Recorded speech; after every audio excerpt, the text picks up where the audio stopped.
ചെന്നൈ കോംബ്രറ്റ് ഒരു nursing college വിദ്യാർത്ഥിനി ഒരു ഹോട്ടൽ റൂമിൽ മരിച്ച നിലയിൽ. എന്താണ് സംഭവിച്ചത്?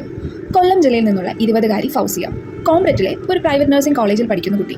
ആഷിഖ് 5 വർഷത്തെ ബന്ധം, കഷ്ടതകളും തർക്കങ്ങളും നിറഞ്ഞ ഒരു പ്രണയം. 2023 ഡിസംബർ 1 രാവിലെ ഇരുവരും ഒരു ഹോട്ടൽ റൂം ബുക്ക് ചെയ്തു. ചെറിയൊരു തർക്കം. ആ തർക്കം ക്രൂരതയായി മാറുമെന്ന് ഫൗസിയ അറിഞ്ഞില്ല. വൈകുന്നേരത്തോടെ ആഷിഖ് ചെയ്തതൊന്നും മനുഷ്യനാകെ ചിന്തിക്കാനാകാഞ്ഞത്.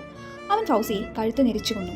അതുമാത്രമല്ല, കൊന്നതിന് ശേഷം സ്വന്തം വാട്സപ്പ് സ്റ്റേറ്റസിൽ ഫോട്ടോ എടുത്ത് പോസ്റ്റ് ചെയ്യുകയും ചെയ്തു. ഫൗസിയുടെ ഫ്രണ്ട്സ് സ്റ്റേറ്റസ് കണ്ടപ്പോൾ ഞെട്ടി.